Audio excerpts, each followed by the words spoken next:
Voilà. Ok, le passage que nous sommes appelés à partager aujourd'hui se trouve dans le livre de Daniel, le deuxième chapitre, à partir du verset 35 jusqu'au euh, au dernier verset. Là, il est raconté l'histoire du songe qu'a eu le roi Nabuchodonosor, dans lequel il y avait comment dire, une grande statue imposante. Et la statue était composée, en fait, la tête de la statue était en or, les bras et les troncs étaient en argent, dans la poitrine plutôt. Le ventre était en bronze et puis le pied jusqu'aux jambes, donc à partir des hanches jusqu'aux jambes, jusqu'aux pieds, c'était en fer. Et le songe avait tellement bouleversé le roi Nabucodonosor qu'il a voulu assez qu'il y ait quelqu'un pour lui expliquer.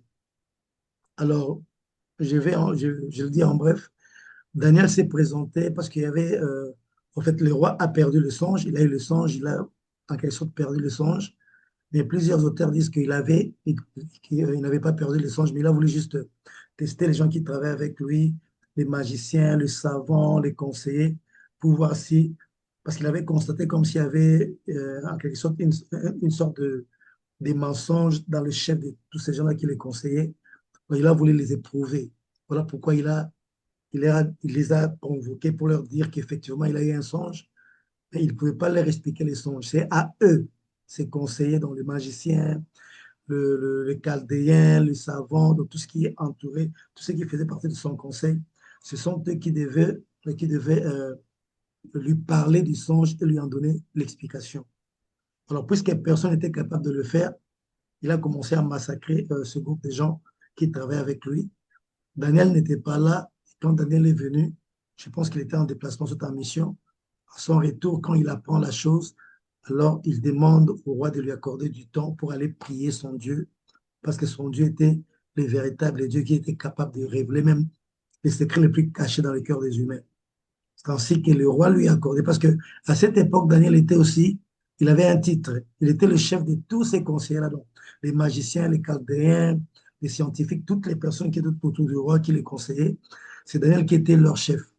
Alors, en qualité de chef, il a demandé à ce que le roi lui accorde le temps pour aller prier et recevoir la révélation du songe, et le contenu et la révélation, les explications plutôt. Alors, c'est ce qu'il a fait, et puis il est revenu vers le roi pour lui parler, en fait, lui raconter ce qu'il a vu, et puis lui donner l'explication de ce qu'il avait vu. Aujourd'hui, Dieu m'a mis à cœur de ne parler que de ça parce que, comme je l'ai dit déjà la fois passée, la semaine passée quand on a commencé, en fait, l'eschatologie, c'est un sujet très vaste, un thème très, très vaste. Et l'eschatologie est compris est comprise au fur et à mesure que nous avançons vers le temps, parce qu'il y a beaucoup de choses qui ne sont pas encore claires. C'est un domaine d'interprétation, de calcul, de réflexion, et avec les événements qui se déroulent, nous parvenons à nous rapprocher de plus en plus de la vérité eschatologique pour comprendre les temps dans lesquels nous vivons et les choses qui arrivent par la suite. Ce qui est vrai, c'est que pour nous qui sommes nés de nouveau en Jésus-Christ, nous avons une espérance. Jésus-Christ reviendra. Pour nous qui sommes nés de nouveau, nous qui croyons en Jésus-Christ, il a promis qu'il reviendra pour sauver son Église, parce que ce monde est voué à la perdition. Les péchés qu'il y a dans ce monde, la corruption qu'il y a dans ce monde, a fait que ce monde puisse aller à la perdition. Et Dieu a déjà tout arrêté. Il y aura un moment, lorsque les temps seront accomplis, la terre sera, comme le dit la Bible, jetée à l'étang de feu, même le ciel que nous voyons. Alors, avant que tous ces événements n'arrivent, Christ reviendra pour les siens. Les siens sont ceux qui sont nés de nouveau en Jésus-Christ. Parce que nous tous, nous naissons en Adam, ce que la Bible appelle la première naissance. Nous avons été procréés en fait, par nos parents qui sont aussi descendants d'Adam. Ça, c'est la première naissance. Et dans cette première naissance, nous sommes tous des pécheurs. Parce que, comme je ne cesse de le dire, Adam n'a pas connu sa femme et n'a pas eu ses enfants avant d'avoir péché. C'est après avoir péché qu'il a eu ses enfants. Et ayant été contaminé par les péchés, alors tous les enfants qui naissent d'Adam sont automatiquement contaminés par les péchés. Non, l'être humain contaminé par le péché ne peut pas, par ses propres moyens, par ses propres capacités, même avec toute sa volonté, atteindre le standard, soit les exigences de la justice et de la sainteté de Dieu. Dieu les savait déjà dès le départ. Voilà pourquoi il a mis les mécanismes pour sauver l'être humain, non pas en se référant aux œuvres que doivent produire les êtres humains, mais en se référant à l'œuvre que lui-même produira pour sauver l'être humain. Alors, selon la pensée biblique à laquelle nous croyons, Dieu devait se faire un être humain et en tant qu'être humain, il devait se présenter au tribunal suprême pour acquérir pour la race humaine tout entière le salut, bien l'acquittement de son péché. C'est ainsi qu'il est devenu un être humain. Pour ceux qui nous suivent, qui ne sont pas chrétiens, c'est ça en fait la doctrine chrétienne, c'est que la Bible enseigne. Alors Dieu deviendra un être humain à cause de l'amour qu'il a pour l'être humain. Parce qu'aucun être humain issu d'Adam, comme je ne cesse de le dire, n'était en mesure d'atteindre les standards de la sainteté, de la justice de Dieu, pour être en mesure aussi de sauver les êtres humains qui étaient aussi fautifs, aux yeux de Dieu. Alors, puisqu'aucun être humain n'était qualifié, n'était en mesure de le faire, Dieu deviendra un être humain. C'est l'une des raisons qui ont poussé Dieu à devenir un être humain pour, à travers la vie qu'il vivra sans péché comme un être humain, il se présente dans son tribunal, le tribunal suprême, comme l'avocat qui doit plaider les cas de tous les êtres humains. Or, comme nous le savons, les avocats nous prennent pour leurs clients. Jamais un avocat ne peut plaider pour son client. Et quand le client est condamné, jamais on voit les avocats vouloir expurger la peine de leur client. Au fait, en ce moment-là, les contrats peut-être s'arrêtent, l'avocat s'en va plutôt, et les clients purgent sa peine parce qu'il a été condamné. Mais ce n'est pas le cas avec le Seigneur Jésus-Christ. Arrivé au tribunal, il a plaidé coupable, je peux l'illustrer ainsi, pour se référer un peu au modèle américain de l'administration de la justice. Alors, il a plaidé coupable et la sanction pour la culpabilité du péché, c'est la mort. La maladie, la malédiction, les actions, tout ce qui conduit à la mort sont des petites sanctions qui toutes convergent vers la mort. La mort, c'est la sanction finale concernant le péché. Alors, on lui a signifié qu'effectivement, comme tu plaides coupable, alors tes clients doivent être condamnés à mort. C'est la moindre des sanctions que le client devait avoir. Et au moment où on devait sanctionner ses clients, il y a eu cette transaction entre notre avocat Jésus et le tribunal. Jésus qui dira, bon, ok, je suis d'accord que mes clients soient sanctionnés, mais je n'aimerais pas que ce soit eux qui soient sanctionnés. Moi, j'aimerais que je sois sanctionné à leur place. Je meurs à la place. En fait, toutes les sanctions du péché concernant la race humaine tombent sur moi et que toutes les personnes qui croiront que je fais ce travail pour elles, que ces personnes soient exemptées des sanctions. Et il a fait pour les passés, les présents et les futurs. Donc Dieu devenant un être humain, il fera ce que je viens de dire là. Et c'est alors que la transaction a été acceptée par le tribunal. C'est ainsi que Christ est monté à la croix, en fait. C'est ça la doctrine chrétienne. Il est monté à la croix. Il a subi tout ce qu'il a subi à la place de tous les êtres humains.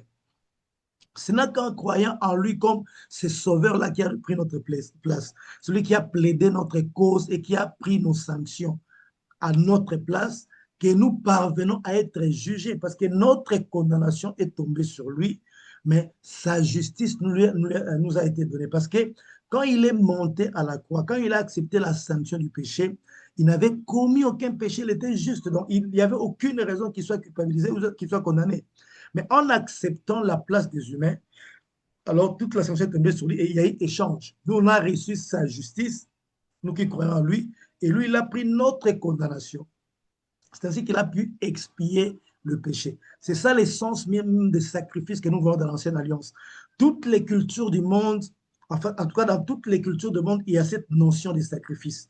Aujourd'hui, avec la modernisation, les choses spirituelles sont ont tendance à être mises de côté, à être oubliées parce que la modernisation oblige, la modernité oblige. Mais dans les sociétés traditionnelles, la spiritualité était tellement élevée. Je ne parle pas de la spiritualité seulement qui concerne Dieu, mais quand je parle de la spiritualité en général.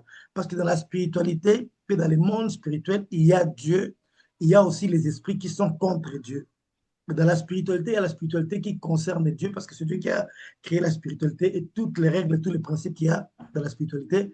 Mais il y a aussi des créatures qui ont été créées qui profitent de principes que Dieu a établis pour combattre Dieu et combattre essentiellement l'être humain qui est le point culminant de la création de Dieu.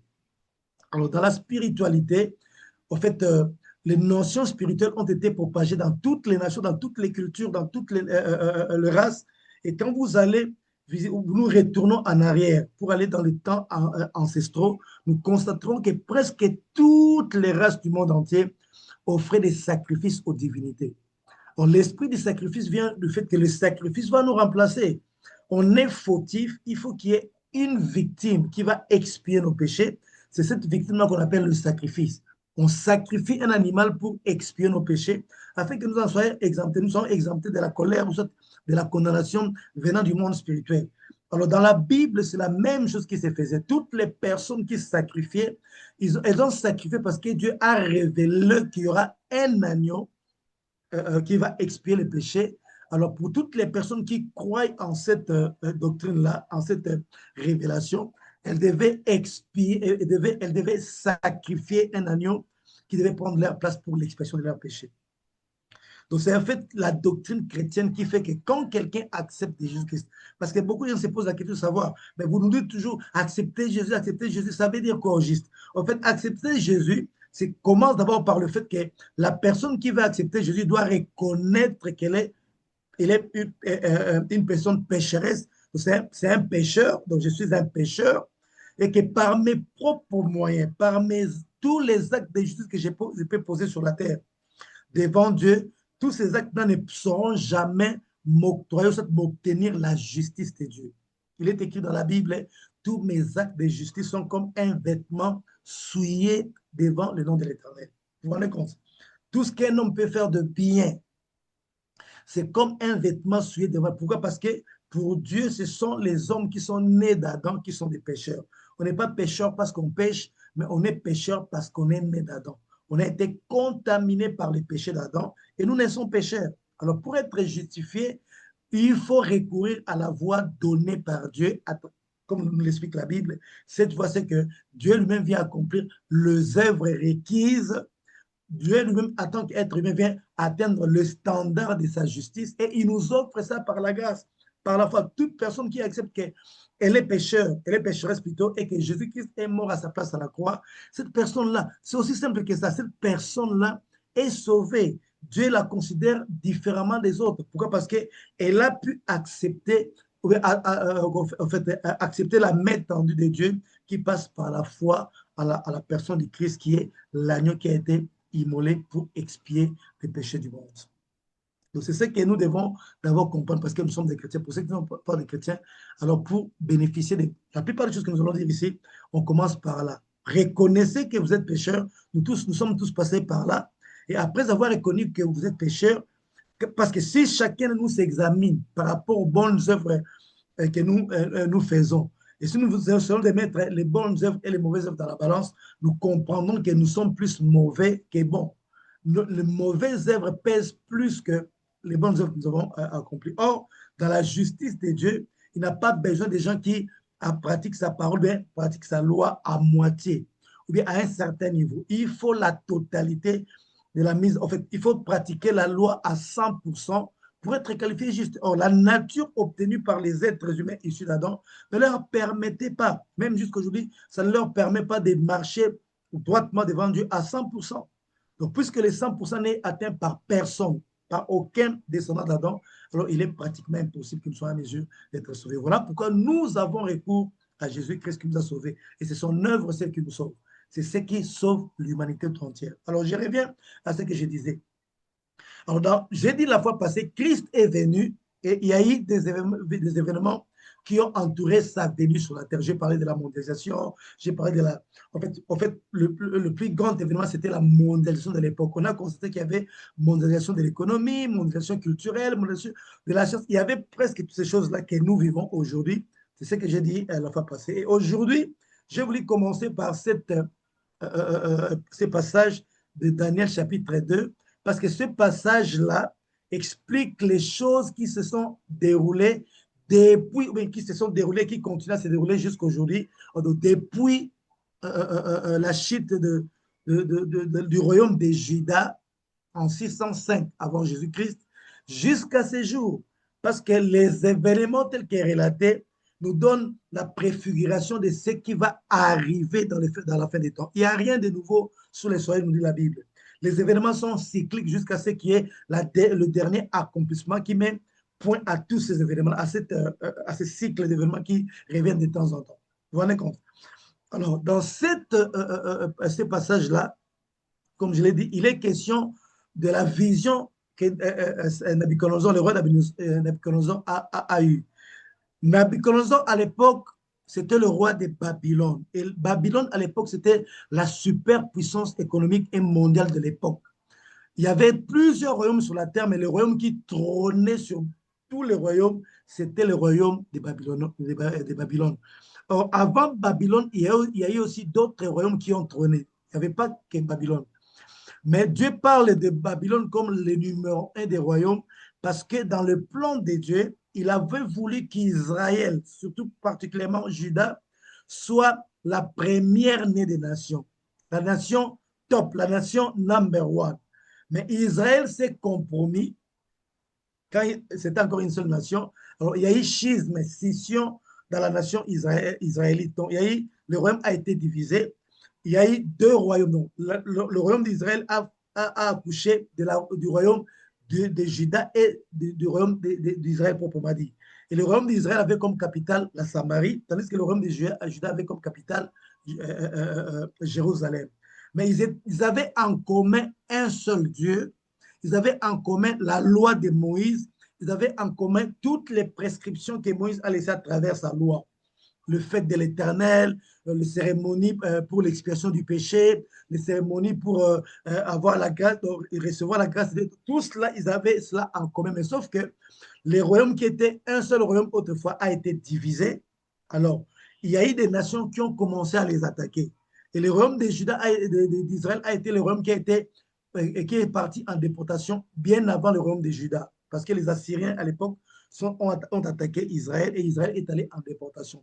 Et il est venu aussi le tour d'Israël. En l'an 605, Nabucodonosor ayant pris le pouvoir, a attaqué Israël et il a soumis Israël. Il a opéré 3 attaques.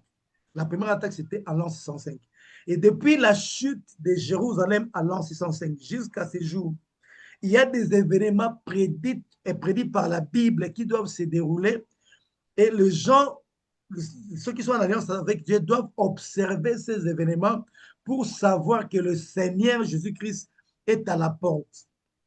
C'est-à-dire qu'il devait d'abord venir, la première venue pour sauver l'humanité, ce qu'il a fait, on l'a considéré comme l'agneau de Dieu, mais il reviendra pour prendre d'abord ceux qui sont sauvés, ceux qui sont nés de nouveau en lui, pour les amener pendant 7 ans dans les airs quelque part. Et pendant qu'ils seront dans les airs, il y aura des événements qui vont se dérouler sur la terre. Et dans les airs, ce sera pour le préparer au retour sur la terre, parce que Jésus-Christ qu'on entend parler, Jésus-Christ qui est venu il y a 2000 ans, il reviendra encore sur la terre pour régner pendant 1000 ans. C'est ce qui est essentiel pour chaque être humain. Nous devons savoir que Jésus-Christ reviendra en chair et en os, régner pendant 1000 ans. Mais avant cela, il va d'abord enlever son Église pour aller la préparer à ses règnes millénaires ici sur la terre. Et cette préparation sera une préparation de 7 ans. Enlèvement de l'Église, parce que beaucoup de gens entendent parler de cela. Le Christ revient bientôt pour enlever son Église. Le monde entier ne le verra pas. Le monde entier le verra quand, après avoir enlevé l'Église, elle l'a amenée au ciel pendant 7 ans pour la préparer à venir régner ensemble avec lui sur la terre. Après ces événements, quand nous reviendrons sur la terre pour régner, c'est alors que le monde entier verra Jésus-Christ, parce que c'est un événement. De toute façon, on va en parler au fur et à mesure. C'est un événement qui sera diffusé à travers le monde avec les outils que nous aurons. Alors, tout le monde verra que Jésus-Christ est revenu. Mais pour l'instant, en ce qui concerne l'enlèvement ne concerne que le né de nouveau, les chrétiens, parce que au son de la trompette, tout enfant de Dieu né de nouveau verra son corps qui sera vivant, verra son corps transformé, revêtir l'incorruptibilité. Et ceux qui étaient morts en Christ ressusciteront aussi, premièrement, et puis ceux qui seraient vivants à cette époque-là, ceux qui seront vivants à cette époque-là, verront leur corps être transformés et ensemble avec les morts en Christ, nous monterons vers le ciel pour cette préparation des 7 ans. Il y a beaucoup de choses qui vont se passer, on en parlera plus tard. Et après, on reviendra sur la terre. Alors, nous sommes tenus d'observer ce qui se passe, de connaître ce qui s'est passé avant la venue de Jésus-Christ et voir ce qui se passe actuellement pour savoir nous situer par rapport aux événements qui précèdent la venue, en fait, la seconde venue de Jésus-Christ qui concerne l'Église. Vous voyez? Alors, la raison de cette révélation que Dieu a donnée à Nabuchodonosor, qui est un roi païen, interprété par David, c'était pour qu'ils puissent, les gens de cette époque-là connaissent la grandeur de Dieu, parce que Nabuchodonosor voulait aussi connaître la grandeur de Dieu. Il avait ses divinités, mais il a aussi entendu parler du Dieu d'Israël. Alors, il a voulu connaître qui était véritablement le véritable Dieu. C'est alors que Dieu a commencé à se révéler à lui et Daniel lui a donné les explications. Et ces explications parlaient des choses qui se dérouleront avant que Christ vienne comme l'année donnée pour sauver l'humanité. Mais comme je l'ai dit, les mêmes événements qui sont déroulés se dérouleront aussi avant son retour pour prendre son Église. C'est la même chose qui se passera. Et quand l'Église sera partie, l'Antichrist commencera à régner sur la terre et la plupart des événements aussi qui ont précédé la première venue, la deuxième venue de Jésus-Christ se réaliseront aussi à cette époque-là de l'Antichrist. Et la Bible nous déconseille, en fait, déconseille à l'humanité de rater ces moments qu'on appelle l'enlèvement de l'Église. Alors, dans ce chapitre, hein, comme je l'ai dit, Daniel est allé prier Dieu. Il a prié Dieu, Dieu lui a donné la révélation. Et il revient vers le roi pour lui expliquer ce que le roi a vu.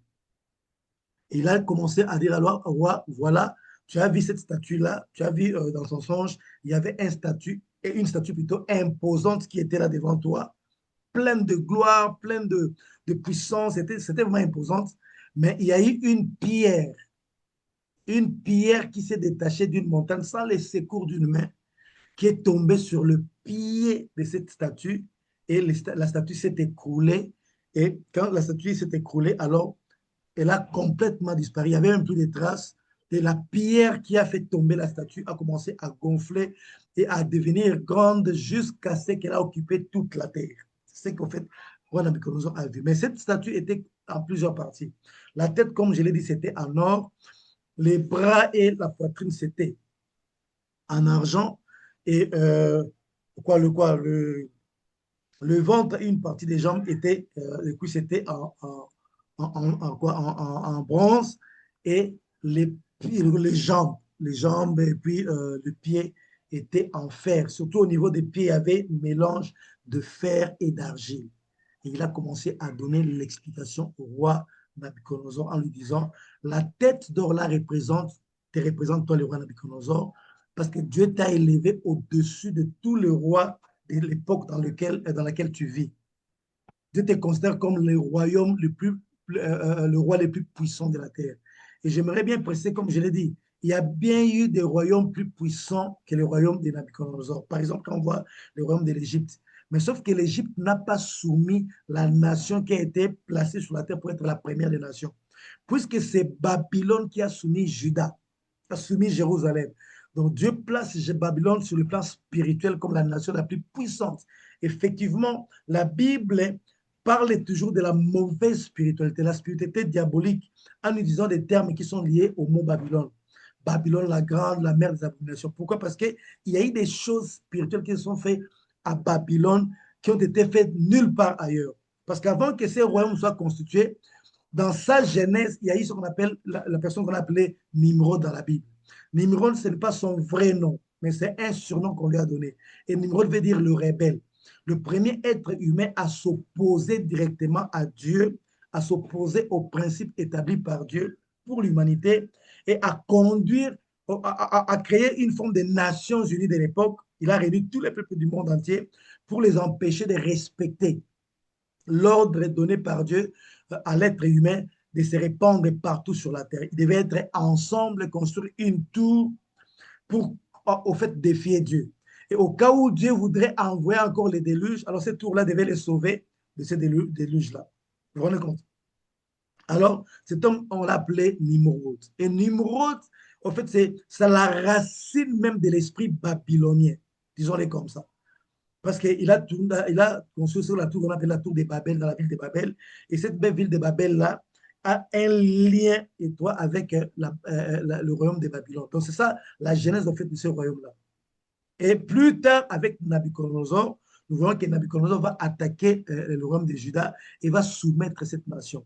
Et puisqu'il a été celui qui a soumis cette nation, qui a détruit les temples de Jérusalem, tout cela, c'était le plan de Dieu pour ramener Israël à la conscience. Parce que jusqu'à aujourd'hui, Israël n'accepte pas Jésus comme Seigneur Sauveur. Mais le plan pour ramener Israël à la conscience de Christ a commencé à partir de ce moment-là que Christ n'est pas encore venu, mais Dieu a déjà commencé son plan. Alors Israël devait être puni. Alors Nabucodonosor a été utilisé et Nabucodonosor est considéré comme étant la tête de cette statue-là. Et après Nabucodonosor donc, et son royaume, il devait avoir un autre royaume qui devait régner à sa place, trôner sur les mondes. Et on a connu ces royaumes, c'était le royaume des Mèdes et des Perses, les royaumes médo-perses. Et quand on parle des Perses, on voit aujourd'hui l'Iran. Donc l'Iran antique avec le Mède, ils se sont réunis pour devenir un seul royaume. C'est alors qu'ils ont renversé le royaume de Nabucodonosor, le royaume de Babylone.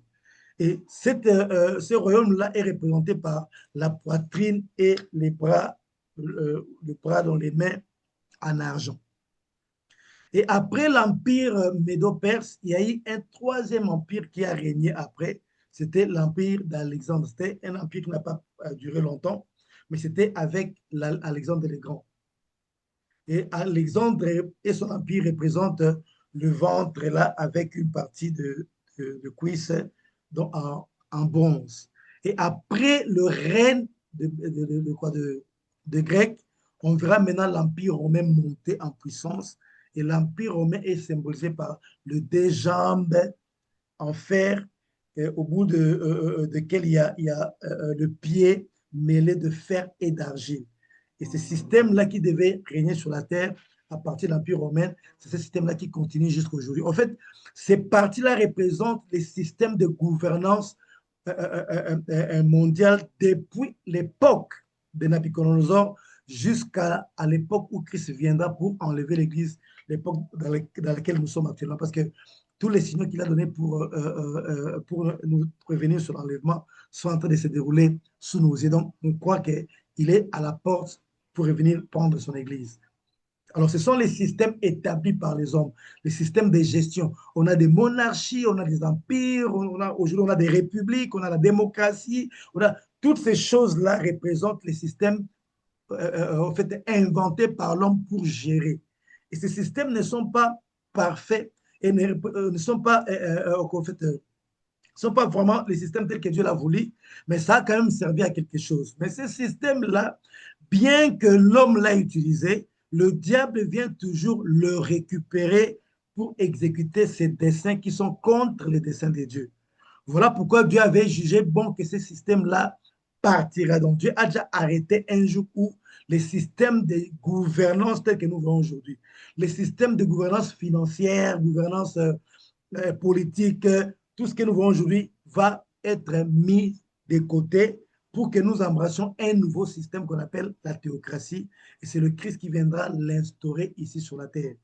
Alors, Daniel lui a expliqué cela et puis lui dit, la pierre que tu as vue là, qui s'est détachée d'une montagne sans les secours d'une main, cette pierre-là, c'est Christ avec son Église. En fait, beaucoup de gens pensent que c'est juste Christ. Ce n'est pas seulement Christ, c'est Christ et son Église. Parce que l'Église constitue ce qu'on appelle les corps de Christ. Christ lui-même représente la tête de ces corps-là.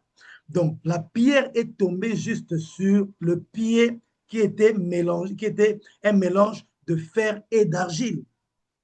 Et ce qui représente le temps actuel. Et quand ça s'est tombé sur les pieds, c'est alors que la statue s'est écroulée et la statue a disparu et la pierre a pris de l'ampleur jusqu'à devenir grand et occuper toute la terre. Alors, la partie dont on a parlé là de fer, en fait, c'est l'Empire romain, mais nous savons que l'Empire romain a connu aussi son déclin. Il y a eu d'abord le déclin de l'Empire romain d'Orient et puis il y a eu l'Empire romain d'Occident. Mais le système laissé par les Romains, en fait, le système laissé par tous ces empires-là, la plupart des pratiques de ces empires-là, surtout l'Empire romain et l'Empire grec, ont été récupérées et le monde d'aujourd'hui continue à fonctionner un peu comme les systèmes qu'avaient érigés les Romains. On a aujourd'hui des sénats presque partout. On a des assemblées délibérantes. On a vu ça en Grèce. Parce que la démocratie a commencé en Grèce. On a les modèles de la politique. Les gens qui vont à l'université, qui font les sciences sociales, on leur dira en première année que voilà, on leur explique ce que Socrate a dit, ce que Aristote a dit concernant, par exemple, la gestion du pays. Il faut que les sages dirigent le pays, les militaires doivent être là pour la sécurité de la maison. Ce sont les modèles laissés par surtout ces deux empires-là, l'empire grec et l'empire romain, qui continuent jusqu'à aujourd'hui. On est aujourd'hui avec le système, ce qu'on appelle le système des États-nations. Mais le système des États-nations découle du système déjà instauré par les Grecs et les Romains, et ça a été encore un peu plus perfectionné aujourd'hui. Alors, nous sommes à l'époque où il y a un mélange entre le fer et l'argile. Pourquoi? Parce que selon l'explication donnée par le roi, par Daniel, c'est qu'à cette époque-ci où ces systèmes-là continuent à perdurer, il y aura des nations qui seront plus fortes que les autres. Les nations qui sont représentées en termes de fer sont les nations qui seront plus fortes. Il y en a d'autres qui seront représentées comme de l'argile. Mais l'argile et le fer seront ensemble. C'est-à-dire, nous sommes à l'époque où nous voyons des traités internationaux. Le droit international aujourd'hui a permis à ce qu'il y ait des traités internationaux, qu'il y ait des accords bilatéraux, multilatéraux, que les nations signent pour les mettre ensemble en vue de la préservation de leurs intérêts. On a aujourd'hui les Nations Unies, on a l'OTAN, on a l'Union africaine, on a l'Union européenne. Il y a plusieurs associations régionales et on a aussi l'association internationale qu'on appelle les Nations Unies. Tout cela symbolise l'époque dans laquelle nous vivons où il y a des pactes entre les nations, il y a des pactes entre des groupes de nations pour la préservation de leurs intérêts. Mais parmi ces nations, il y a des nations qui sont fortes, il y a des nations qui sont faibles. Ce que nous voyons aujourd'hui, on a les États-Unis d'un côté, on a la Chine qui monte encore en puissance, on a la Russie. Il y en a qui sont militairement forts et même économiquement. Il y en a d'autres qui sont économiquement forts, ainsi de suite. Et nous vivons à cette époque-là. Et la précision des détail, c'est que c'est à l'époque où il y a eu comment dire, ces nations qui s'étaient entremêlées. Donc, le fer et l'argile, qui étaient ensemble sous forme de pactes, de conventions, de traités internationaux. C'est à cette époque-là, en fait, que la pierre est tombée. Parce que la pierre n'a pas commencé à toucher la tête pour renverser la statue. La pierre a touché le pied. Or, ça symbolise l'époque dans laquelle nous vivons aujourd'hui, où il y a ces nations-là qui sont entreliées avec des traités. Et quand la pierre a touché les pieds, c'est alors que la statue a commencé à s'écrouler jusqu'à tomber, à disparaître complètement, et la pierre a pris de l'ampleur. Et la pierre qui prendra de l'ampleur, c'est le royaume de Dieu qui sera instauré, comme je l'ai dit. Christ viendra régner 1000 ans sur la terre avec son Église. La Bible précise bien l'Église. Donc, il y aura l'Église et les amis de l'époux. Parce que l'Église est aussi appelée l'épouse de Christ. Alors, on ne parle pas des gens qui ont servi Dieu, qui ont marché avec Dieu avant que Christ vienne. On parle bien de l'Église. L'Église a commencé après la mort de Christ et sa résurrection, après son ascension au ciel. Quand il a envoyé le Saint-Esprit, les jours où le Saint-Esprit est descendu, c'est les jours où l'Église a commencé. Tous ceux qui font partie de l'Église sont eux qui vont régner avec le Seigneur pendant 1000 ans sur la terre. Et la pierre représente non seulement le Seigneur Jésus-Christ, mais ça représente aussi l'Église, tous ceux qui naissent de nouveau en lui.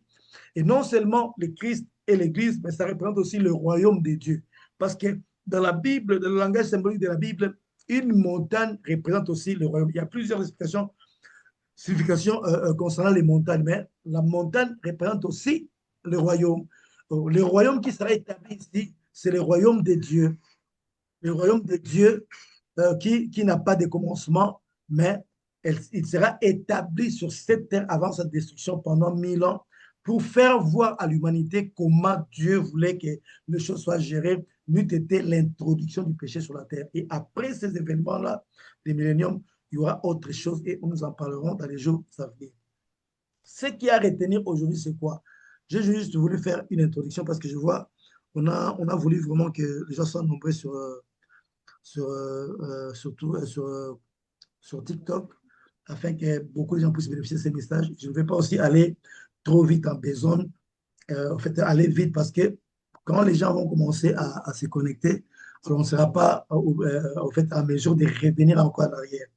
Alors aujourd'hui, ce que j'ai voulu parler, c'est juste cette partie des Écritures dont j'expliquais, et puis on va passer à autre chose. Mais ce qui est à retenir, sachant que surtout nous qui sommes nés de nouveau, ce que je voulais vraiment mettre comme accent, c'est que il faut que les chrétiens comprennent que cette pierre-là qui est tombée, ce n'est pas seulement Jésus, comme beaucoup de gens le pensent.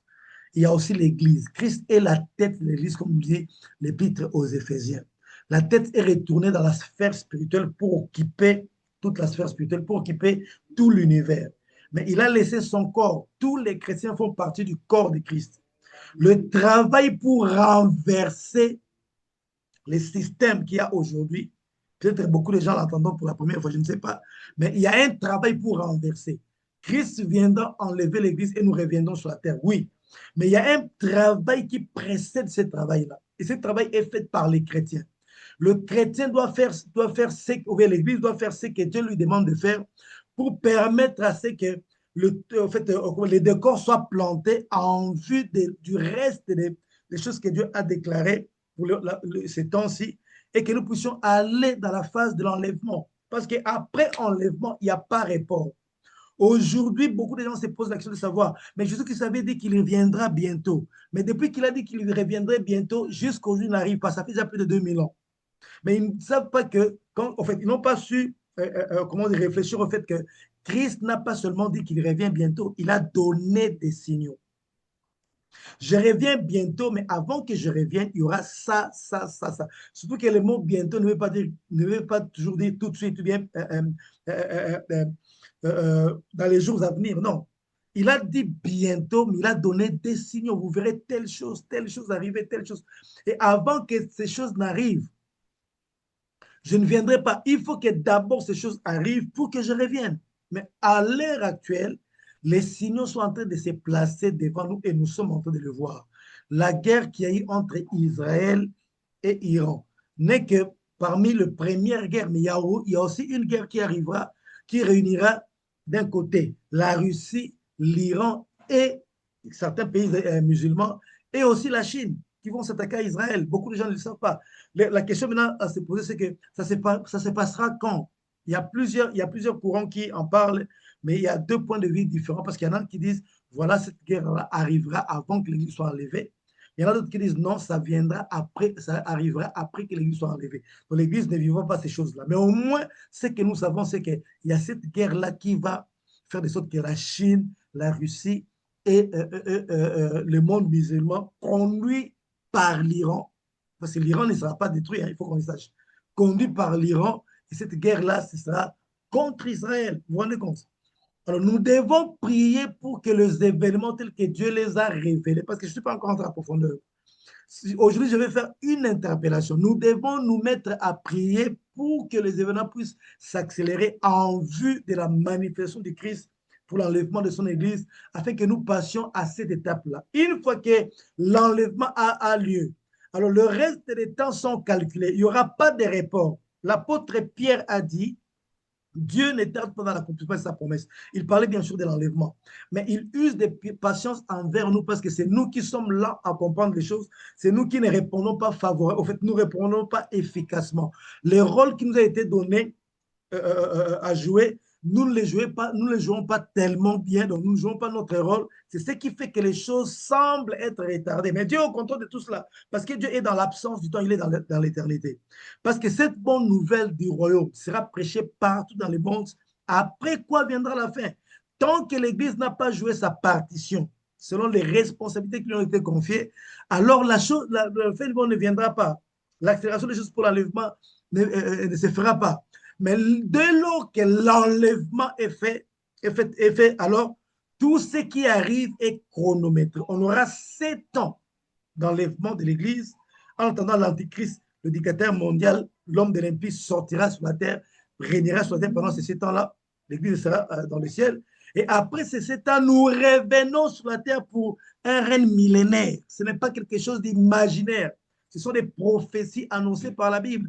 Si la parole de Dieu a annoncé Christ, sachant que ce qui a été annoncé aussi pour ces temps-ci arrivera plutôt. Si la parole de Dieu a annoncé beaucoup de choses que nous voyons aujourd'hui, la monnaie unique, par exemple, l'euro, les Nations Unies, les retours même d'Israël, que beaucoup qualifient de catastrophe, les retours d'Israël sur la terre promise, là où ils sont là, en Palestine, on appelle ça Palestine aujourd'hui, Tout cela a été prophétisé dans la Bible. On voit cela s'accomplir, voire même la déclaration des nations, de certaines nations, reconnaissant Jérusalem comme étant la capitale d'Israël. Ce sont des choses qui ont déjà été annoncées.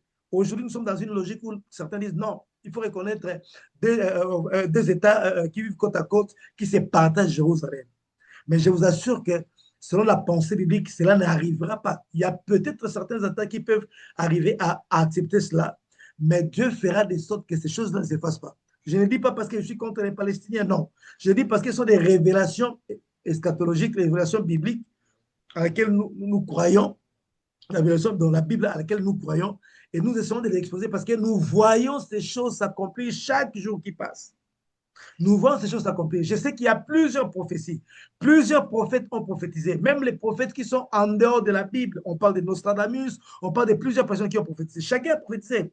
Mais nous sommes des chrétiens, nous croyons à la Bible et nous voyons littéralement les prophéties bibliques s'accomplir chaque jour qui passe. Vous vous rendez compte? Alors, puisque les prophéties bibliques sont en train de s'accomplir, sachant que ce qui a été annoncé pour ces temps-ci s'accomplira. Alors, il n'est pas question d'être contre Israël ou bien contre l'Iran, parce que nous ne sommes pas là. Nous, d'ailleurs, nous intercédons pour tout le monde, que ce soit pour Israël qui rejette Christ jusqu'à aujourd'hui, que ce soit pour l'Iran. Nous sommes pas contre, nous sommes contre ni contre l'Iran, ni contre Israël. Mais la vérité est telle que Israël ne disparaîtra pas. Quand il y a eu guerre ici, je voyais nos amis africains, surtout les Africains, parce qu'aujourd'hui, il y a tellement ces sentiments anti-américains, anti-occidentaux en Afrique, que la plupart d'Africains sont d'emblée contre Israël. Moi, je ne parle pas en termes d'être pour ou contre Israël, bien pour ou contre Iran, non. Mais je parle en termes de révélations bibliques qui annoncent les choses à venir. Et dans ces révélations-là, Israël ne disparaîtra pas. Or, beaucoup ont dit qu'Israël va disparaître. Non, Israël ne disparaîtra pas. Et Israël, tel qu'il est là, connaît toujours ce genre de situation. Depuis sa création, je peux même faire un rappel selon la pensée biblique. Israël a occupé une terre qui au départ ne lui appartenait pas. Est-ce que les gens se rendent compte? Dieu dit à Abraham, quitte la maison de ton père. Abraham, en fait, il habitait tout près de l'Irak. Donc, c'était un Mésopotamien. Donc, on peut dire que c'était un ancien Irakien dans les territoires d'Irak d'aujourd'hui. Il a quitté ce territoire pour aller là où Dieu devait l'indiquer. Et Abraham, c'est le père des Arabes, c'est le père des Juifs aussi, des Israéliens. Ça, on le sait déjà. Parce que même les musulmans les reconnaissent. Dans les Corans, c'est ce qui est établi, c'est l'histoire. Vous vous rendez compte? Mais Abraham a laissé une situation qui a fait que ses enfants commencent à se battre après. Maintenant, il y a guerre entre Israël et les Arabes. Pourquoi? Parce que depuis le départ, cette nation a toujours habité une terre qui ne lui appartenait pas. Selon les dieux de la Bible, qui est le possesseur de toutes choses, la terre lui appartient, mais il a permis à ce qu'Israël puisse l'occuper à travers Abraham. Donc, au départ, c'était une terre qui ne lui appartenait pas. Et la même chose revient. Ils sont partis en déportation en l'an 70 avec l'attaque du général Titus sur Israël. Il a détruit Jérusalem. Ils se sont encore dispersés pour rentrer en l'an 1948. Et les gens ne se posent même pas la question, mais durant tout ce temps-là, pourquoi les Palestiniens qui se retrouvaient en cet endroit-là n'ont pas eu la possibilité de faire un État reconnu internationalement? Pourquoi? Parce que Dieu avait déjà prophétisé qu'Israël rentrera. Vous voyez?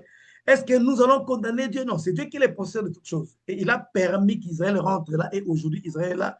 Et Israël a toujours été comme ça. À l'époque de David, à l'époque de Salomon, à l'époque des rois d'Israël, il y avait toujours les Philistins qui étaient à côté. Il y avait toujours des populations qui étaient à côté, qui menaçaient l'existence d'Israël. Donc la menace existentielle d'Israël ne date pas d'aujourd'hui. Ça date depuis l'époque de la Bible. Ça n'a pas changé. Alors, nous ne sommes pas là pour soutenir Israël. Nous ne sommes pas là pour soutenir l'Iran ou bien être contre Israël. Non. Nous sommes là pour dire les choses telles que la Bible les présente, pourvu que les gens comprennent cela et qu'ils puissent prendre position par rapport à la position biblique. Mais nous, notre position, c'est d'intercéder de sorte que Dieu puisse accomplir ses desseins. Et aujourd'hui, j'aimerais interpeller chacun de nous. Je ne voulais pas aller trop loin. On va expliquer certaines choses à la fois prochaine. Nous sommes tenus de prier parce que le rôle de l'Église, c'est de prier et d'évangéliser. Les chrétiens d'aujourd'hui ne font que prier pour leurs propres besoins. L'intercession sur le plan international, ça ne se fait pas.